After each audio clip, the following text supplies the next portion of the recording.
He onoi tātou, whakataka te hau ki te uru, whakataka te hau ki te tonga. Kia mā kina ki uta, kia mā taratara ki tai. He hi ake ana e te atakura, he tiu, he huka, he hauhu, ti he mauri ora. Te mauri ora. Kia ora, bro, and kia ora whānau. Welcome tonight.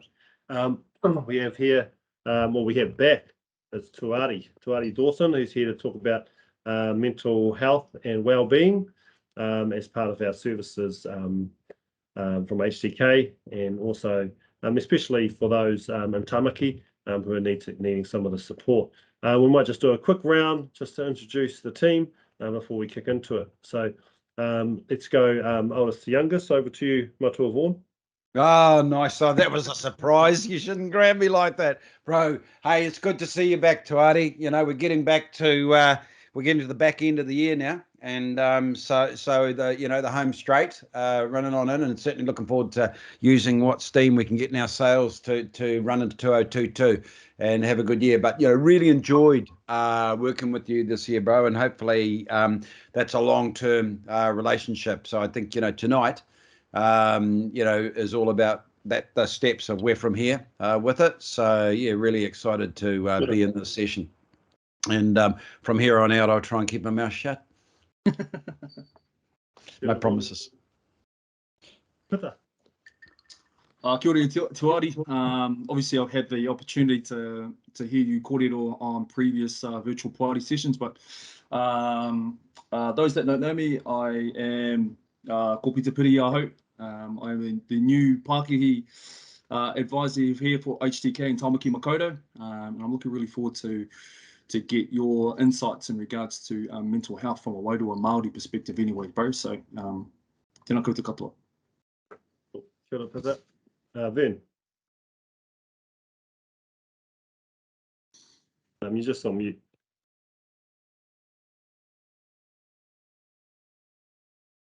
You're on mute, Vin. You're just on mute. Oh, damn.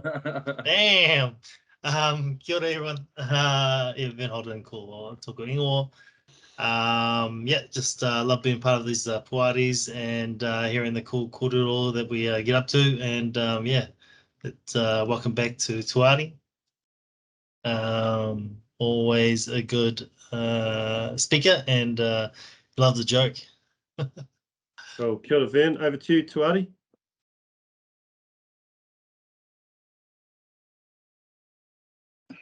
Oh, kia ora koutou. So, so for those who don't know me, I just want to sort of say it's been a really choice year working with you guys and getting to see the sort of the development and the passion and the drive. And it's been really refreshing to see that tikanga plays is not a add-on, it's a wellspring, and it's really choice to see where that's going.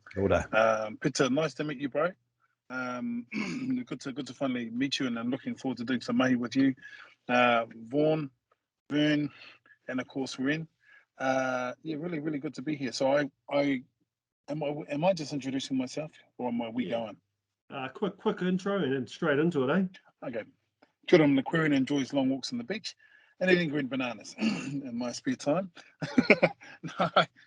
So I'm of Ngai Tuahuriri, Te Rarawa, mai Ahipara, Hāmoa, mai Salailua, and Kukiarani, mai Mangea. So a little bit of a hodgepodge of different things. And I've been working in and around hauora, wellbeing, and particularly mental health for the last, 30 years. So yeah, really, really awesome. Looking forward to tonight's call. Kia ora. Cool. Awesome. Kia ora, bro. We've just launched a new service providing hauora and wellness and one-on-one coaching and one-to-many coaching to Pākehī. And obviously you're our main man because you've been there, done it, both on both sides of the ledger. And so what some of our Pākehī expect if they if you had to do a bit of mahi with them, and they're going through a hard time.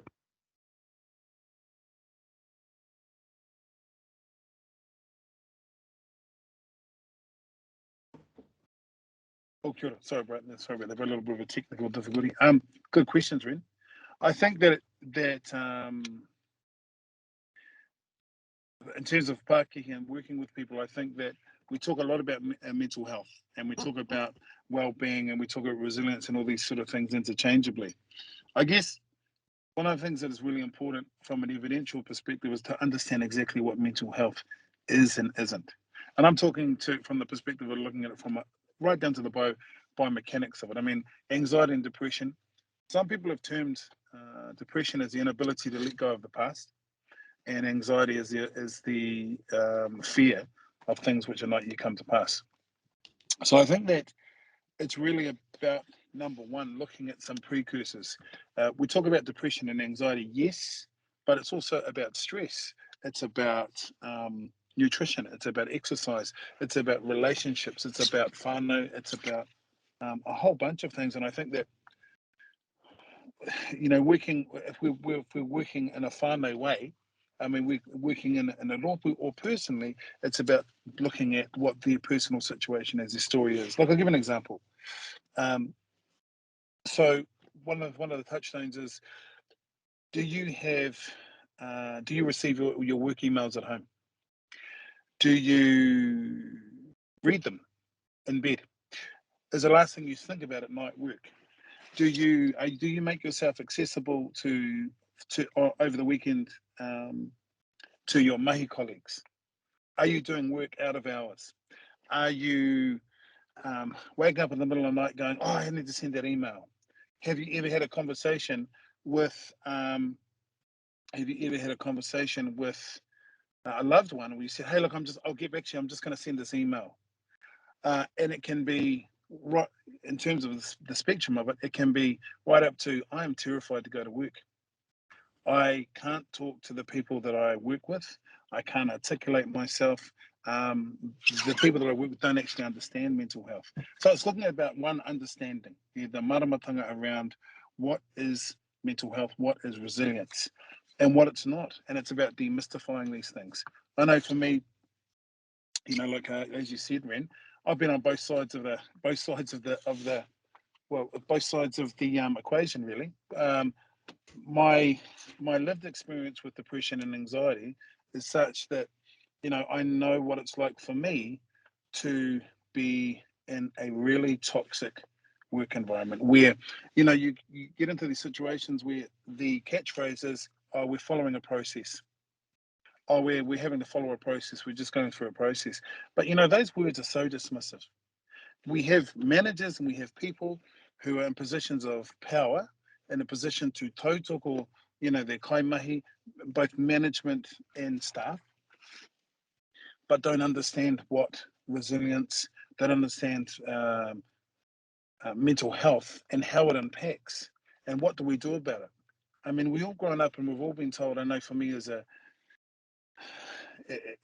Māori male, harden up.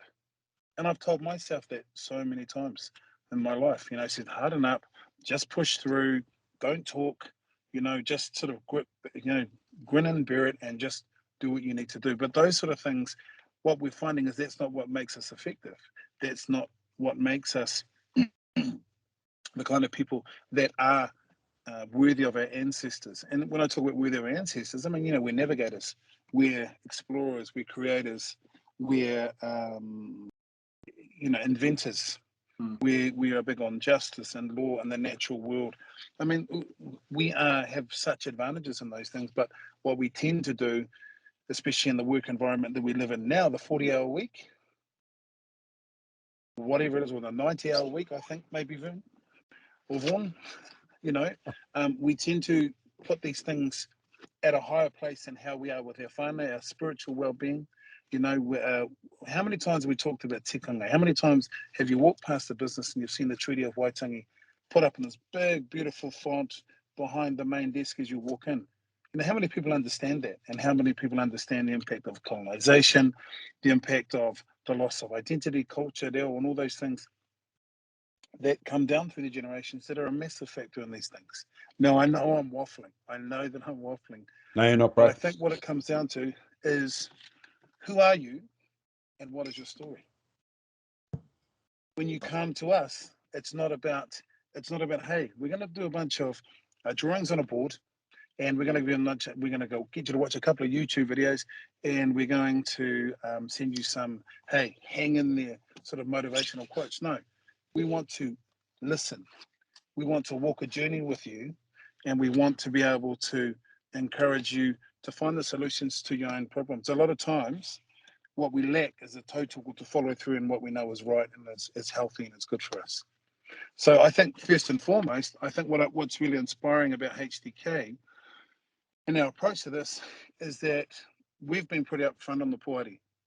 You know, we've all talked about our struggles. We've talked about our own experiences, you know, down in the ditch or high in the clouds and everything in between. So I think it's two things. There's an experiential base and there's a tikinga base, you know, ko waikwe, no hiokwe. All of those things are extremely important. All of those things are part and parcel of this. You know, we get into this weird kind of belief that we are, you know, people say, oh, no man's an island. This is quite a few men are islanders. So I mean, the thing is, that's those sort of what's the word, stereotypical phrases that we use to dumb down or put our own well-being behind us. That sort of stuff has got to stop. And I think this is an excellent way of doing that. Really looking at what we're doing on a practical level. It's about being tactical, not being theoretical. You know, so someone comes and says, you know, look, I'm trying to, people want to work. People want to get through, but this has been an extremely stressful period in the last couple of years. But the world before COVID wasn't this wonderful rose-covered world where you just wish it. One of the things that I really hate is if you just put it out there and you wish hard enough and you speak it, it will come to you. I'm not a big believer in the law of attraction. I'm a big believer in the harder you work, the more you practice, the luckier you'll become. So it's looking at practical ways to identify, to deal with, and then to move through on an ongoing basis, not just sort of, oh, you know, putty and tap you on the head and say that you're pretty. I says, okay, so what do we do? What are some practical things? You know, so it's about getting tactical about a philosophical problem. And I think, look, if we open it out to the Poari and to everyone we're talking to, I think there's some wonderful stuff in the whare. There's some wonderful experience. I mean, Peter's, you know, going to be talking about some stuff. I'm really interested to hear what you're going to say, bro. But we got to be. I don't want a Marquis of Queensberry approach. I want a street fighter. I want someone who's going to get down and dirty and give me something which is applicable now, in the street, in my life now.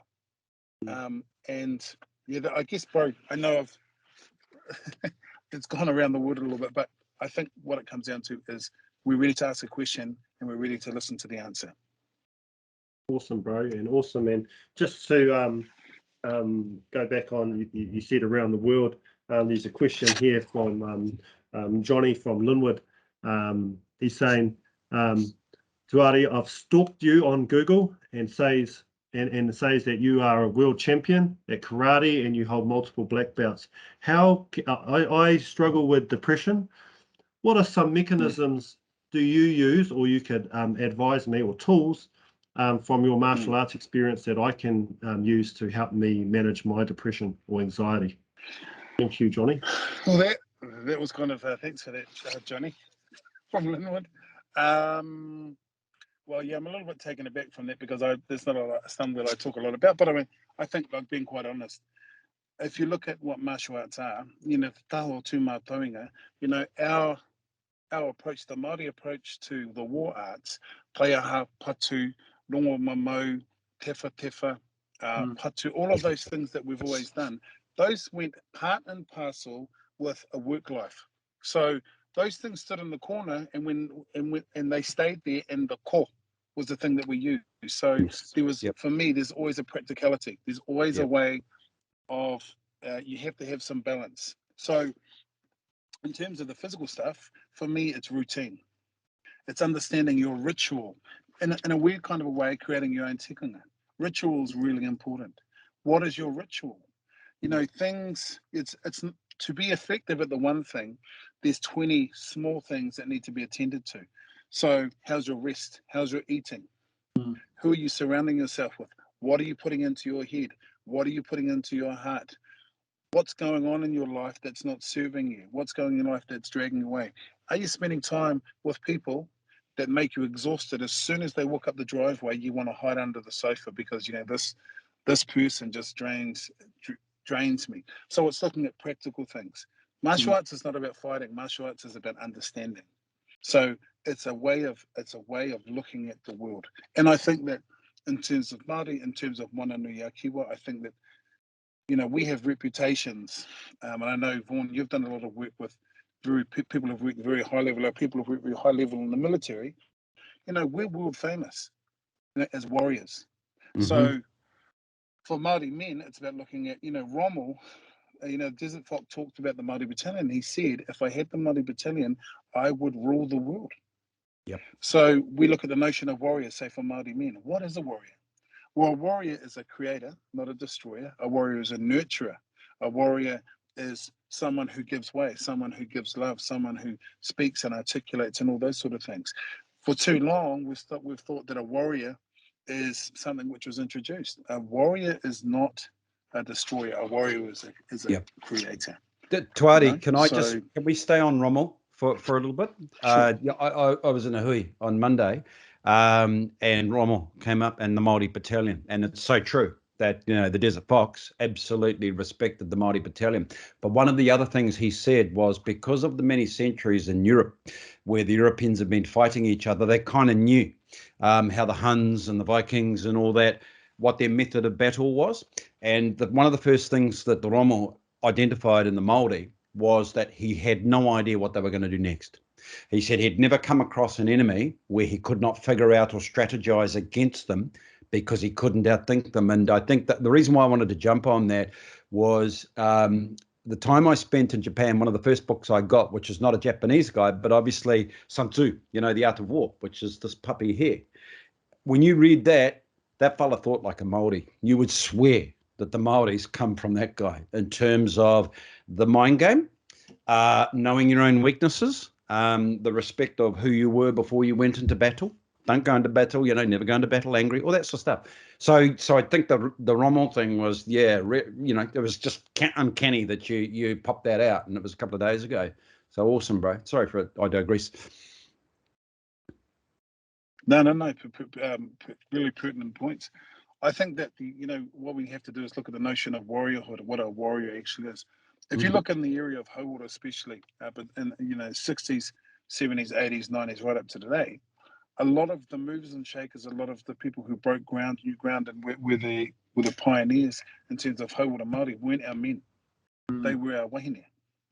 And something I've always looked at is, in my experience, what I've noted is there have been times when I've met wahine Māori who have had almost to take on this awa of a tāne in a way, shape, or form to sort of compete with the big boys. I would like to think that one of the things that we do and we look at is, if we talk about ko waikwe, who are you? Then it's who are you as a wahine, who are you as a tāne, and to stand in that mana. The healing is there. So the healing's not in crystals, or the healing's not in tarot cards from America. Yeah, all those things. People each to their own. But I think the thing is like we have the courage to look in and be honest, create rituals. You were talking about martial arts before, when the thing about doing martial arts is we have to understand the nature of what warrior tanga actually is and what it isn't. And ritual is so important in that. Our people have a wonderful teaching of a clear beginning, middle, and an end in everything we do. And I think that's a way of looking at, starting with integrity, moving through with honor, and having a good finish, finishing with honor and integrity and mana. I mean, be it if you're in a position where you're struggling in a job, or you're struggling in a position, or you're having to be something you feel that you're not. It's being able to create the boundary the kaupare, the boundary around yourself, the wahi tapu around yourself, and say, this is me, this is who I am, this is what I deserve, this is what I don't deserve, this is who I choose to have in this wahi tapu, and this is who I choose to stand with. You know, it's also looking at things like understanding. We talk about tupuna all the time. Our tupuna this, our tupuna that. But for me, I mean, a belief that I have personally is that when our old people pass, when those who we love and those who we cherish, particularly for me, in my case, it's my grandmother, they don't move to a place above us or below us, they move to a place beside us. So it's looking at the notion of kaitiakitanga. Who are your kaitiaki? Here in the physical world, there in the spiritual world. You know, it can be so many things. So it's having the courage to really embrace our tikanga. And yes, of course, look at all these wonderful models in this mātauranga that's coming from, you know, overseas and through mental health and all these things. But the answers are really in ourselves, I think. Yeah, Awesome, lovely. bro. Awesome. Andrew, I know we'll go with Ricky from Hamilton, has just asked and said, kia ora, I'm non-Māori. I'm really keen to hear about your experiences with other cultures and how that relates to mental health and also, you know, versus Māori. Okay, well, I mean, I suppose kia ora, Ricky. So here's my thought around that. Nothing in versus, never versus, not Māori versus anything. One of the things that I've learned is that we're actually all children of the four winds. So as an example, what's a good example? So I'll give an example. In Papua New Guinea, so I was lucky enough to work and live up there for a while. You have 260 separate and distinct indigenous tangata whenua there, each with its own culture, language, and specific tikanga that lives side by side. And one of the things that kind of happens is that you know, when I got up there, I was like, oh, you know, I was like saying to people, oh, who is this and who is this? And what they were talking about is that yes, we are the same, but we're different. And what they did is they developed a language where they could talk to each other, a common language that was based on Motuan, which is kind of a Polynesian language, the coastal people, German, and local words. So they developed a language where they could speak across these divides to each other and make themselves understood. And for me, I think that's what we need to do. Where a lot of times the way in which, particularly in health and mental health, you know, we have all these Māori rōpū out there, you know, there's all these businesses out there struggling to survive. So what we do is we set up an opposition to each other. So we need to create a dialogue with each other to understand in total, because we're all walking in the same direction. And it's time to get past the idea that a funder or a whole bunch of funding drops in the middle and we fight about it. We fight to try and get it like a pack of ravening dogs. You know, so what are the values that I see overseas? I see this. When I've been to Canada and worked with Native people in Canada and America, and places like in Europe, working with the Sami people, it comes down to this. It comes down to whānau. It comes down to whakapapa. And it comes down to indigeneity. We are all indigenous. You know, we may not necessarily be Māori, but we're all indigenous. When we work from our indigeneity, you know, we're amazing. When we try to be cultural, not so much. You know, so for me, there are obvious differences, you know. Always when I go to these other places, Papua New Guinea or to work with the Taiwanese people, I'm always going as manuhiri. So I always go as a guest, and I always remember that. Even here right now, I'm in a car park in Waitangi in the Chatham Islands as I'm doing this. Now this is Ngāti Tama, Ngāti Mutunga, and Moriori. And the place that I'm here is a world. It has its own wahi tapu. It has its own kōrero. It has its own whakapapa, and I'm not part of that, but I can come and support that. You know, so what I've always found is that what's the most important approach is not to walk into places and make decisions for people, but support the decisions they make for themselves. And always remember, when I'm with other cultures, I'm a guest. So you know, I'm not a particular expert on any of the cultures I've been to, but you know, the thing which is really beautiful is there is a commonality everywhere we go with Māori. Māori are world famous. They really, really are. There's a lot of places that look to us as role models and look to us and hold us in high esteem. And I think that's deserved as well. As long as we're encouraging others and encouraging other people in their journey, it's a good thing. Beautiful, Just a beautiful. bit of a waffle, sorry, right? No, that's not a waffle. That's awesome. Awesome, bro. I'm going to open it up to the Poari. Any questions? Maybe over to you, Matua Vaughan. Yeah, I think that a lot of what you've gone over, there's many things that go shivers. I've got to say that, but one of the things that, I'm a mental health denier, a little bit like climate change and global warming and that. You kind of look at it, but I guess my real point is that I love that saying that greatness looks like madness until it finds its context, and I guess that until you have something as a reference point, because we don't know we're nuts until we actually truly find out we're nuts, right? We've hit rock bottom or everything, our world falls apart. But the reality is that's not up to the government to tell us. And I think that the key thing is that mental health is that, well, who decides that mental health is a problem? And from our own perspective, how do we heal ourselves? And if there's one thing that I would learn, because I do admit it is a problem, I definitely, I'm a casualty of that, and you go on your own healing journey.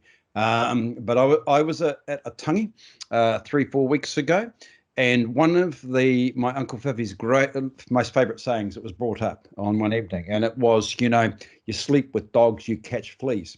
Often your mental health is often influenced by who is surrounding you and who you choose, because often the best decisions that you make and the worst decisions that you make are influenced by your community and your network. And if I look at the worst things I did, and who I was around at that time in some of my best moments, and who I was around at that time, you're not on your own. You actually do have people that have your back and stuff like that. So I guess that, hearing you talk, and in this day and age, it's like, who can you trust? Because that is medicine in its own right. It's the quality of the people that you glean off and you work with and stuff like that. And I can tell you right now, I do not hang around with fuckwits. And so therefore you guys should feel lucky, because I wouldn't be here if I thought you were, and that's my mental health medicine, is who I choose as company. So that's my bit, bro. I leave it there. Cool, kia ora, Vaughan. I'm keen to open it up to the other Poari members if you have any other questions for Tuari, and also open it up to the wider whānau. Pete. Yeah, Tuari, I'm sorry I was late, bro. I was still trying to, relive my glory days playing touch footy. But here I am, bro. Just a question of me, like, I'm sort of quite well traveled like yourself, and I travel around the world. And one thing I've noticed with Kiwis who are abroad, they always often have their pounamu or their bone carving. And I found it a very easy way to identify Kiwis, or the people that have it usually have a very strong Kiwi affiliation. I'd be interested to know your feeling about that and why we adopt that, and it becomes like a bit of a symbol for us. Oh, good question. Well, that's an interesting thing. I'll tell you, for me, Pete, I'll show you what do you want to see how I identify, especially Māori overseas? I was walking down a street in New York, and I walked past this guy, and we both went like that. He turned around and he turned around to me and he went, kia ora. And I went, kia ora. And when he was just doing a hongi in the middle of the street in New York, and people will probably think we're having a pash, but for me, I think there's something intangible that kind of goes on, and I think when people want to touch the whenua, when people want to have those reminders and things like that's why I have tamako, to be totally honest, because I wanted something intangible that when I go to those places, it's about that I remember who I am, and I think that's really what it is. Is people want to be able to have something which they can touch physically, which links them back to the place that we come from. The thing which is also really interesting to me too is that you go with people who don't do anything Māori at all, that don't have any Māori mates, but the first thing they want you to do when they know you're a Māori, he goes, "Oh, bro, can you do a haka? Can you do a haka? Can you do the pukana? Can you do the pukana?" I find that a little bit off-putting. I had a friend of mine who said to me, "Oh, hey, you can I want you to come to Japan. He's going to Japan on a trip. He says, you should come with me. And I'm going, and he goes, and you can do a haka for the Japanese delegates. And I went, I'll do my haka right after you do your Highland fling, bro. You know, and the thing about it is he could do one. So I think, but seriously, Pete, I think what it is about people wanting to have some kind of touchstone home. You know, Aotearoa casts a spell over everyone who comes here. And for the people who, you know, for us as tangata whenua, for us as New Zealanders, you know, there's something really special. And I think that's what people respond to. Wherever we go, people from New Zealand are always really preferred and loved. There's a sort of a sense of humility, I think, that a lot of Kiwi people take overseas, and especially Māori. And you know, we're down for a joke, you know, and we're down for a bit of a laugh, and we know the value of a feed, and you know, and we're charmers. Let's be honest about it. You know, we're charmers. You know, so yeah, I guess people just want to, you know, have touch home. And if I can just drop quickly back to your whakaaro, Vaughan, around mental health. I don't believe in mental health, but I do believe in haura. Nice. You know. Yeah. Go on, bro. Ren. Good, bro. Thank you for that. And as the questions come in, I'm keen to throw the dark over to Pita. Nice. He's going to have a bit of a kōrero about mental health, maybe some of his experience or experiences with some of the Pākehī, and then potentially throw it over back to you, bro. Awesome, bro. Hey, Tuari, really insightful kōrero, bro. Your whakaaro is touching a raw nerve, actually, to be honest with you. And with me, from a personal perspective, and I don't mind being vulnerable on this particular on this platform, bro. A few years ago, obviously, I had the breakup of my relationship with the mother of my two sons, and that hit me for 6. And I was trying to figure out how to cope, and I was wondering why I was being extremely short with a whole heap of people, and being emotional without even being emotional from an outwardly experience, I suppose. And I found myself obviously kind of digging a little bit of a rabbit hole for myself, because of the fact that not only was it the breakup of my relationship, it was on and off for about 10, 11 years, but also the fact in regards to my sons, and not being able to see them on a regular basis. So my question to you, bro, my pātai to you, bro, is I kind of knew something was going on, so I obviously had that confidence to obviously, and that vulnerability to go and actually ask for assistance. But how do you know if you're in that situation and you don't know? You know what I mean? So how do you know that you may be suffering from whatever you're suffering from, whatever situation that you found yourself in, but how do you know that you need help but you don't need help? I suppose that's, I know that may not make any sense, but that's the kind of situation that I found myself in. Oh, kia ora, Pita. Bro, firstly, mihi ati kia koe mo tō whakaaro rangatira, bro. That's awesome that you feel comfortable to do that, bro. And thank you for that taonga, man. I would like to give you some insightful answer about meditation that involves candles and levitation and tuis flying over me and tupuna turning up. But I think that for me personally, bro, I can relate to that, and it touches a nerve in me. It resonates with me because I think I had to hit bottom. For me, I really had to hit bottom to realize what was going on. I think that probably from the sounds of it, you had more insight going into it because you recognize your behavior in regards to other people. And I think that that's the thing about anxiety, there's a thing about depression, there's a thing about sadness, taumaha, all those things, is, it doesn't turn up all at once. It turns up in really incremental ways. Yeah. And what it does is, after a while, it's kind of just fills the space around us. And it really is about being sad, bro. To me, I think that when you are just sad, and it's hard, the thing which is hard about it when you're in it, I think, is to articulate it. And we have this thing where we go, oh, I can't talk about it, I don't want to be a hoha. But how many of our brothers and sisters have we buried because they haven't wanted to be a hoha? You know, how many of our wonderful young people, of our people, have we buried because they felt they couldn't talk, because they felt it wasn't that for me, it wasn't that I was suicidal, although I have been suicidal in the past. It was that I realized I couldn't live that way anymore. Right. I couldn't live with that. And I think that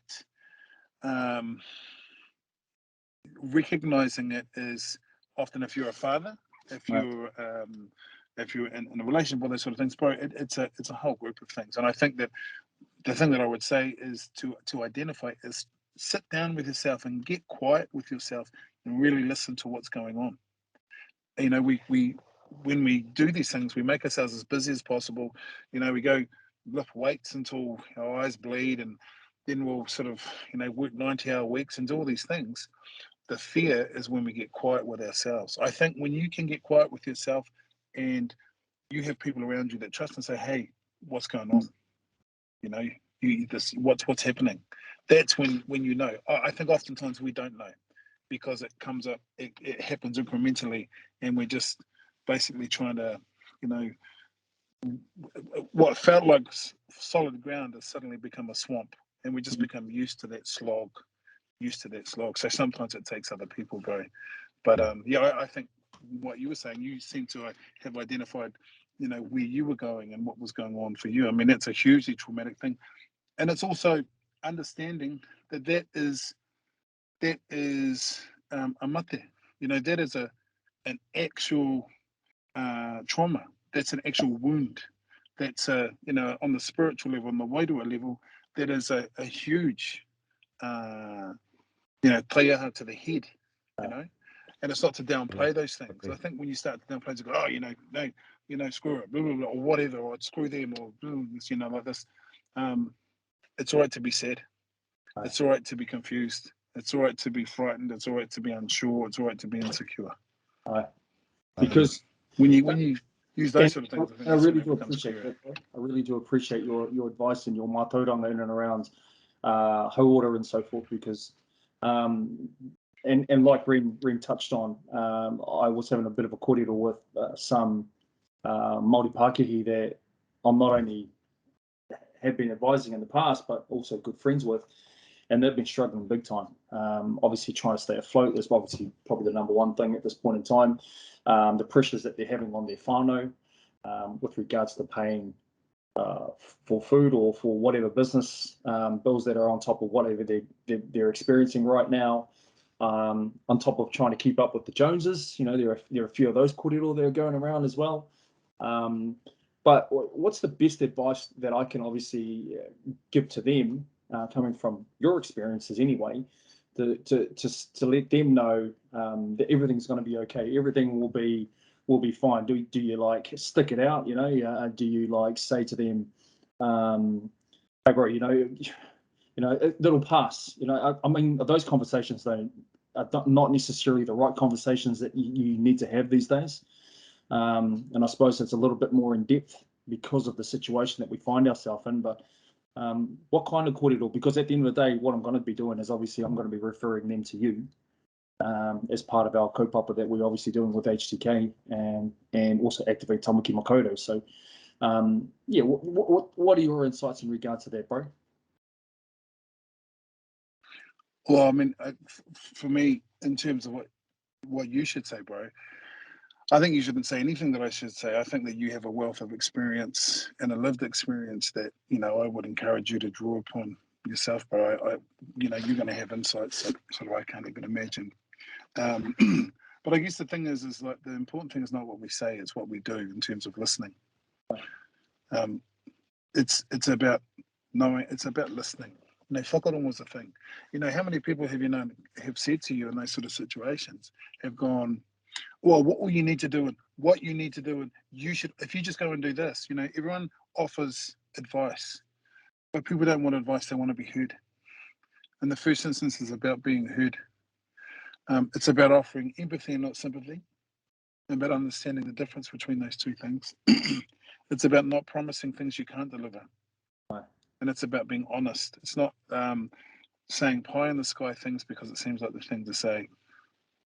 I think it's having the courage to, when you have nothing to say, don't say anything.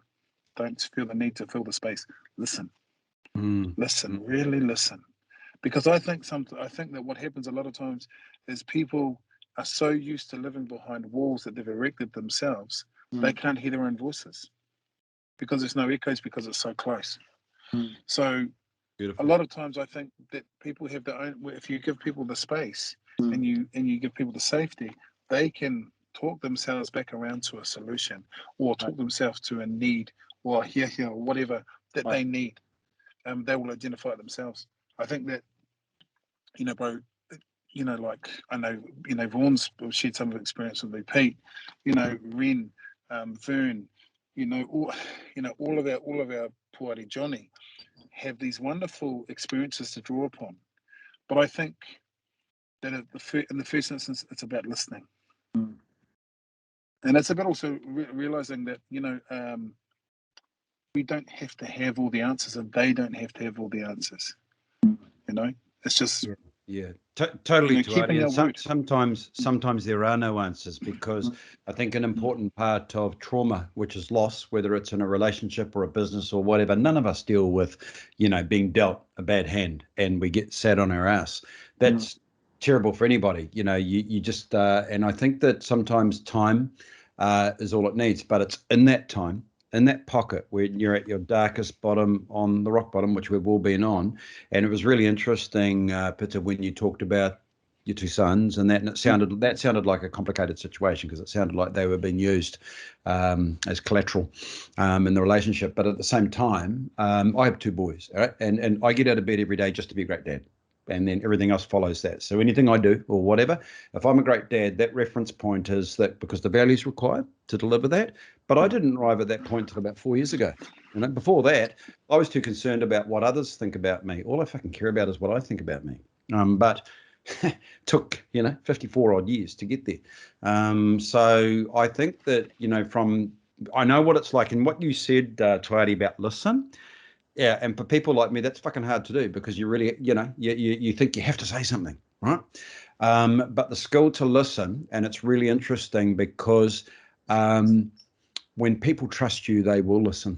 And so that formation of trust between two people, and all of a sudden, because most people that are vulnerable actually do just want to be heard.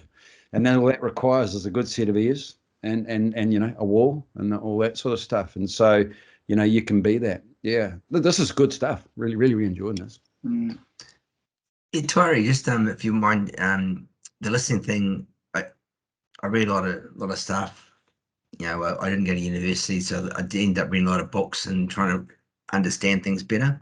And one of the things I read was when you listen with your inner ear. Don't listen out here. Listen inside. Listen, really try and understand what the people are saying. And one of the other things I found when we lived overseas, you've got to make yourself interesting. You when you leave, like New Zealand, like Vaughan, this. You go and live in another country. No one knows you. No one knows your story. And sometimes people don't want to hear your story. They're happy to tell you theirs, but they don't want to listen to yours. So I found that listening to that part, understanding them better, was okay. And I thought I'd get a chance to tell my story at some stage, but it doesn't always happen. But I didn't worry about it. And I found that there were so many people that had a story to tell if you had the time to listen. And what I tried to do was not offer advice, just listen. And then I use a technique like asking open questions, so that the questions are open and they can't close them off with a yes or a no. So then you start to get more understanding of the people, I find.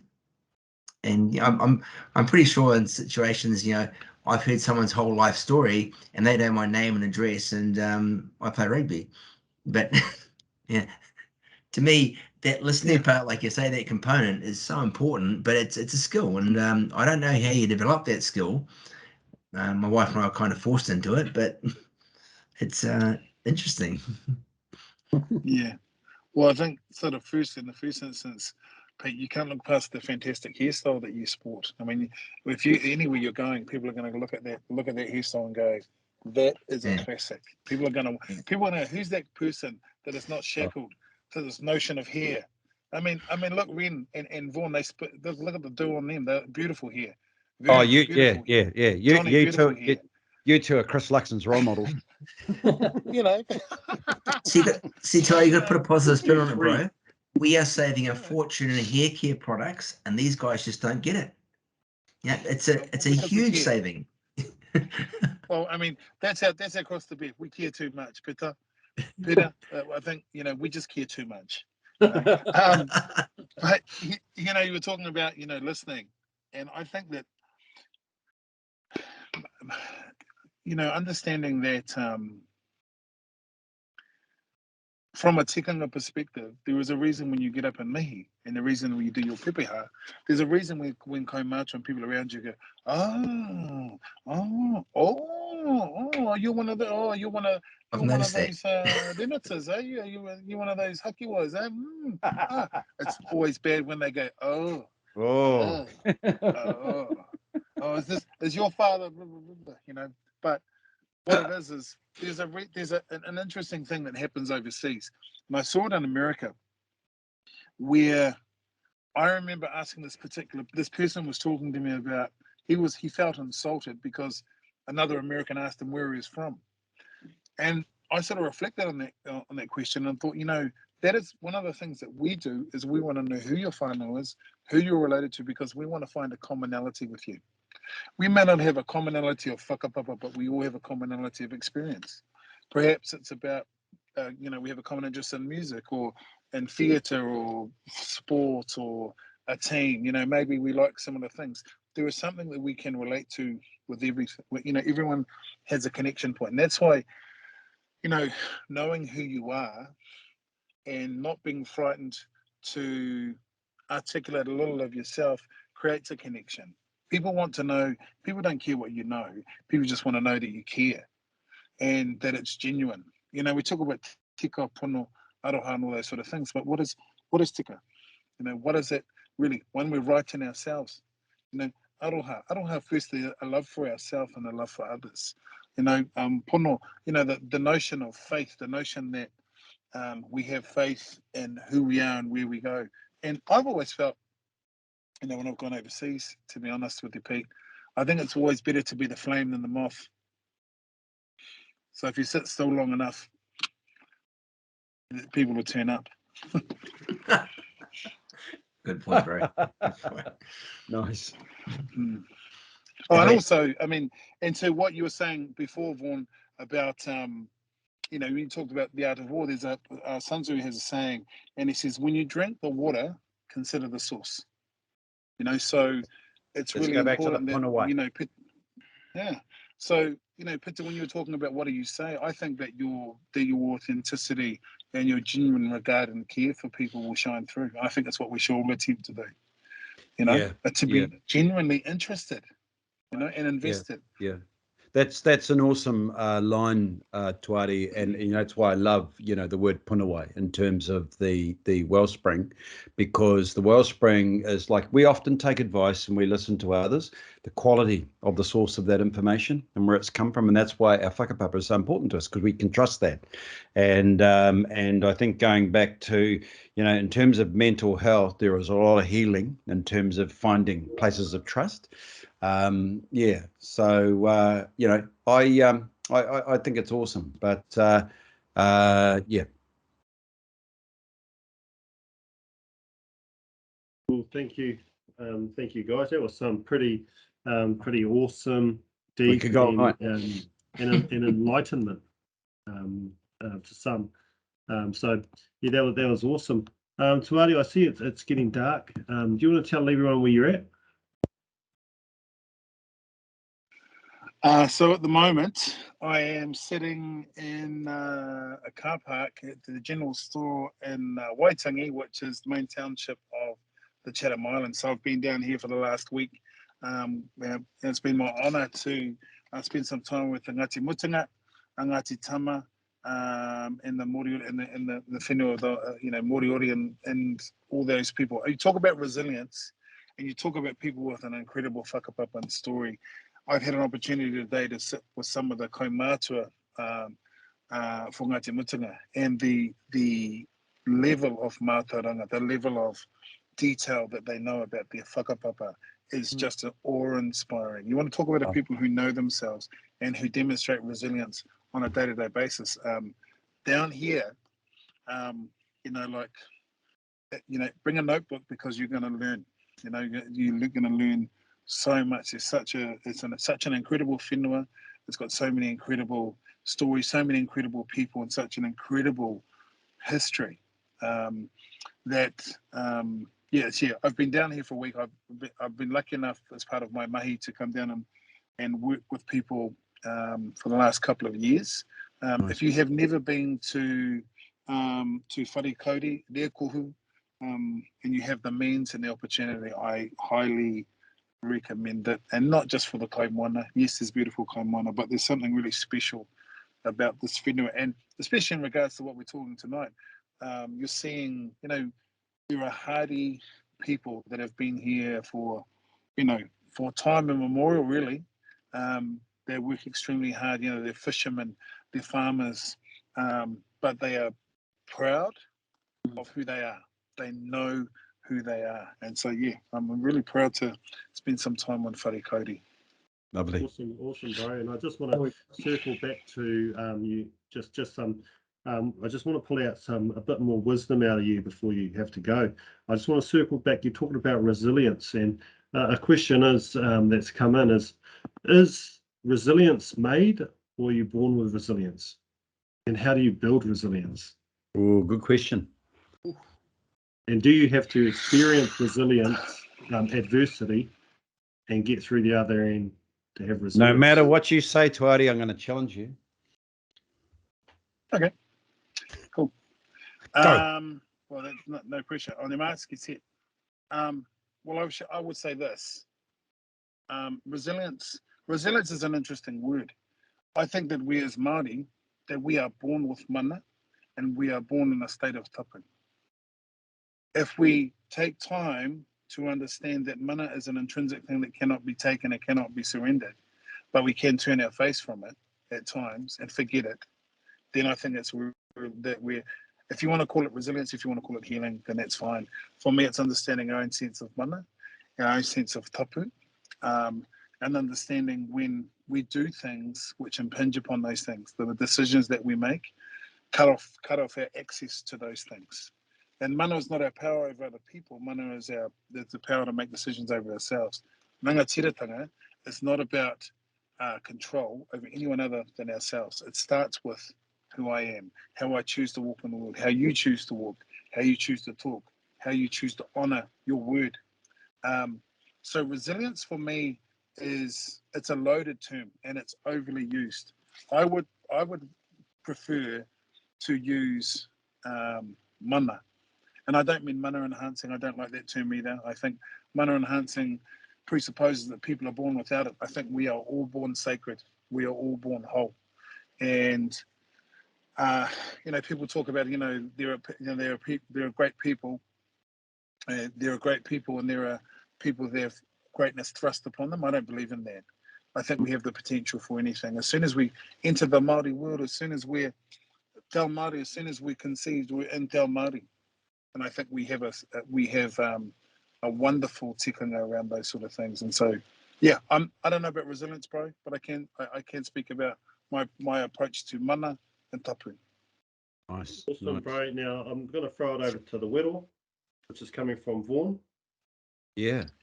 I think that is a great question about the resilience. Is it something that's in our DNA, or do we pick it up at some stage in life? And I think that the truth is, and I'm only drawing from my own experience, you actually don't know till you're in the situation where you have to decide whether you've got any or not. I can absolutely tell you that having probably, deepest, darkest moment, looking death in the eye and going, I'm not fucking going out like this, right?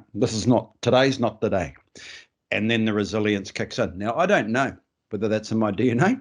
I don't know, whether it was just character or whatever, but wherever it came from, it came from. So, you know, I guess that you'll know it when you see it, and you hope. Sometimes I wish that you don't, you know. So that's, I guess it's a loaded question, because, you know, it's just one of those things. Sometimes people capitulate and others don't, and I don't believe there's an answer for that one either. Yeah, you know, because each situation is different. So yeah, cop out, bro. That's my call. Awesome. Thank Well, you. I mean, I just so that, can I just jump in real quick? Yeah. When I know you want to get out. Well, you want the last word, bro. Just to the second part of that question, you know, do you have to have struggle to have gone through? Struggle is a subjective thing. I work with people, you know, who pain is pain. It's not for us to invalidate someone else's pain. You know, if what tends to happen is, you know, I know with I've experienced young Māori that have grown up in so-called good families and so-called rich families, well-to-do parents that have stayed together, that love each other, they've gone to private schools, that are proud about being Māori, but they've never had domestic violence, they've never had drugs, they've never had violence in their lives.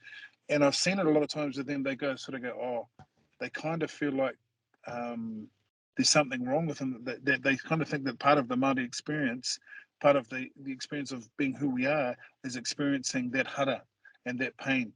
It's not. It's actually not. The hara and the pain is the aberration. We're not supposed to, we're not put upon here to experience those things. And there's a lot of reasons why those things are happening. So no, I don't invalidate people because they haven't seen a family member stab another family member. That doesn't invalidate who they are, because who they are happened as soon as they were born, as soon as they conceived, as soon as they entered Te Ao Māori, you know, Te Ao Hurihuri, Te Ao Kohatu, the ancient world, you know, the changing world. You know, that's where it started. So no, I don't believe that you don't have to have been punched in the face. You don't have to walk down the street and see a lump of dog shit and stick your face in it to know that it stinks. Oh fuck! I wish you told me that earlier. I mean, does that answer you? And just so you know, Vaughan. So I want you to stop doing that. Because to be quite honest, it's starting to affect the growth. I knew I'd learned something tonight. Good fun. We've got another wero here from Thomas who wanted to pipe in on that kōrero. So throwing it over to you, Tom. Yeah, kia ora everybody. Sorry to squeeze in a pātoa in the last few minutes. Kia ora Tuari. Thanks for joining us for the past few months, bro. Been with us since the very start of our virtual Poari. So mihi to you, bro, for all your kōrero.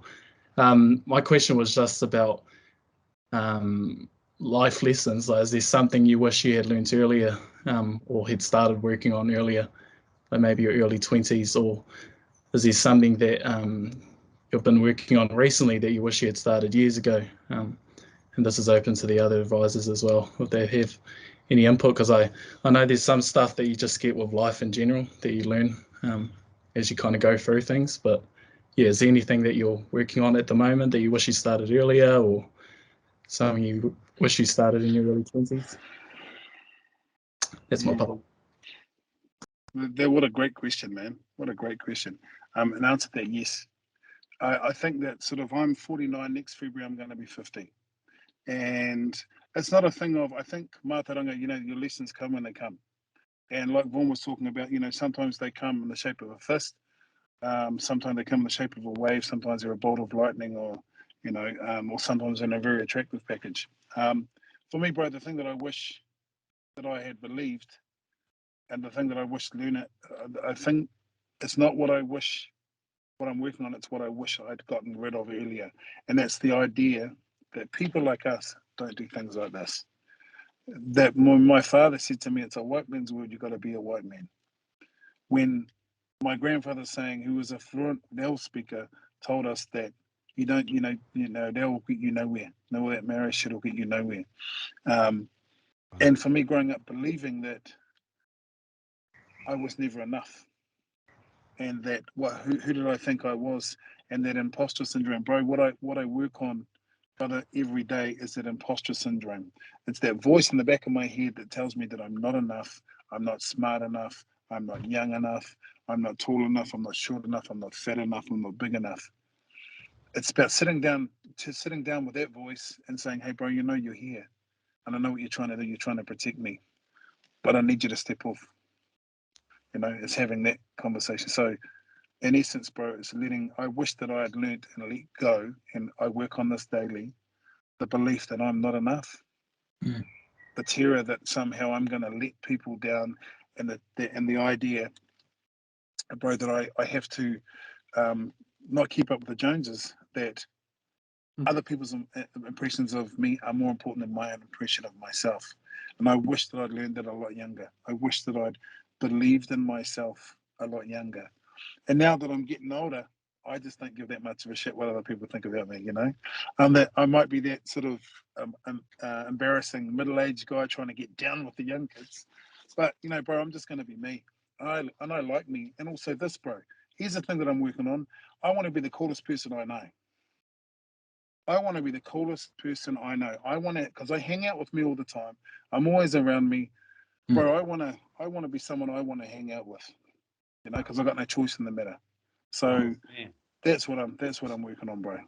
Yeah. Tuari, But can I be beautiful the question, second bro. coolest Thank you, mate. person I know? Well, you'd almost have to be, bro. Yeah, I know. I have to now. Fuck, I just met the coolest. Cheers, bro. Thank you. Nice. Kia ora, bro. Thank you. Awesome. Awesome, Tom. And one thing I'd say is don't try and be somebody else, because everybody else is taken, mate. Oh. Yeah, any more whakatauki from anyone? Just one question. We lived overseas for 16 years, and our daughters were educated overseas. And when they came back, we put them on Outward Bound because they were spoiled little shits. They had maids and drivers, and pretty privileged upbringing. So we put them into Outward Bound, and we weren't quite sure how that was going to be, but they loved it. 21 days in Outward Bound. I'm sort of wondering if there was a program like that specifically for Maori, how that would work. Ooh. Well, there's just an answer to that, Peter. Here's a couple of people who've actually done that before it was, shall we say, in vogue to do so. There's a wonderful kaumātua who many people here will know.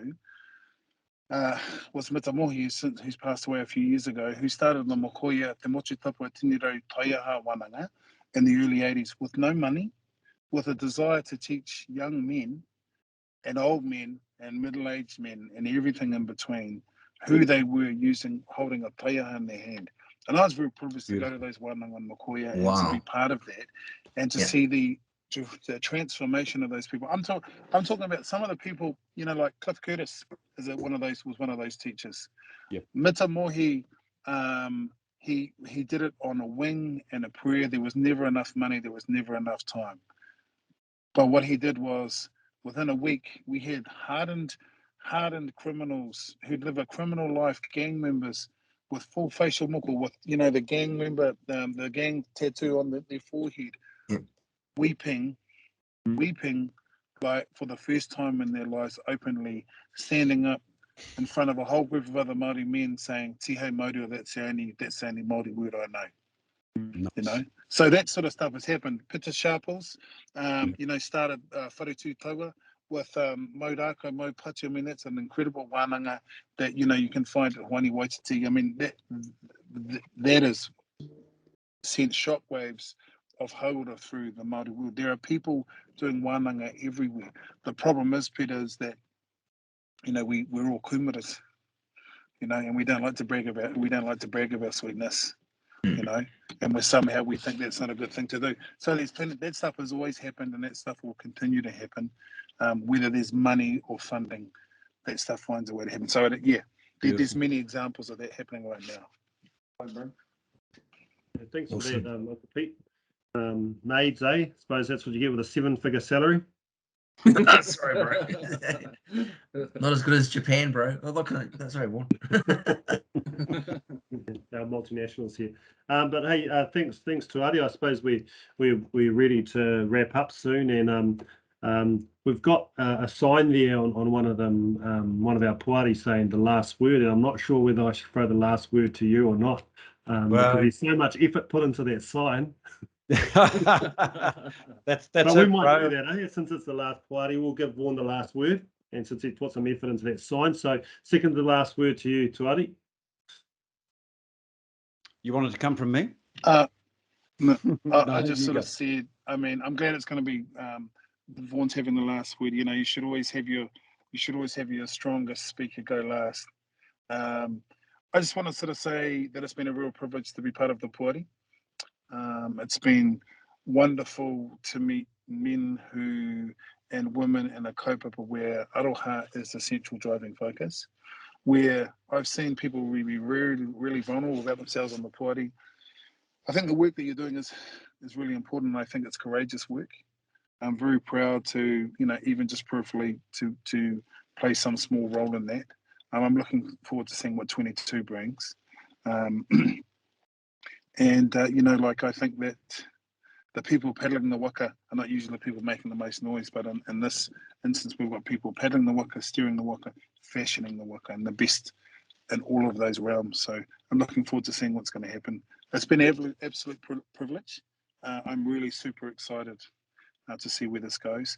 And I just want to send love and respect and just complete respect to everyone in the Poari and all those people that stand behind us, the Shantays and the Roos and all our whānau that, stand behind us. And I think for me, if I can just sort of say this before we hand over to Vaughan, that don't be frightened to be yourself. Don't be frightened to have the difficult conversation. Don't be frightened to be yourself and have the difficult conversation with yourself. Surround yourself with people that love you, not people that enable you. I believe in the mana tapu and the whakapapa of our people, and I believe that will light a fire that we can always find our way home to. And I think HTK is part and parcel of that, as are all of the people who are on this party. So just want to meet you. Kia ora koutou. Beautiful. Awesome, and ngā mihi koe Tuari for taking the time to come in and have a kōrero to our whānau. It's always appreciated, and for those whānau out there, if you need some support, especially those in Auckland, and those who are in business, see some support around your hauora, please hit Activate Tamaki. You'll be able to get some subsidies there with Tuari to help you out and assist you through your journey. So we're going to throw the last word to Matua Vaughan, and he could probably do karakia as well. Hey, I think why not? But I think to just finish off the bit about yourself, Tuari, and one of the cool things that I like about tonight over the past hour, we started off on the topic of mental health, which, I admitted that I'm a denier, but a lot of really cool stuff happened here tonight, and we could go on all night. And that is in terms of whether it be about vulnerability or sharing little bits and getting into an area of comfort where I'm liking what's going on, because we're all at different stages and phases of our lives, right? We've got our own battles to fight and we've got our own things we want to be. But if there is one thing that I know is absolutely true and will apply to all of us, the keys to the Rolls Royce are on the table. We all have a whakapapa, we all have an identity, and we all know who we are. And that's a journey that we choose to embark. And at what stage we embark on it, it really doesn't matter. It's just important that you do. And when you do, often it takes something. Like I was jettisoned into it for not great reasons, but I'm grateful that happened, and other people will have other reasons. So I think that, what's been great about tonight is just the privilege to actually know that this is real. This is actually real. And if that's the true Ponawai, what we've got going on here, that's a damn good start to finish off 2021 on and lead into 2022. And I just love, and because honestly, last one of the year, I thought, okay, this will be lovely. We'll all catch up. But there's been some surprises come out of tonight. And so, it doesn't wrap up tonight. We keep going. So, kia ora, brother. So on that basis, I get to do the last karakia. Aye. For Poari this year. Aye. Okay. Cool. Well, a privilege. So thank you, everybody. So away we go. E te atua araha manakatia tātou katoa kia whakahihi Māori.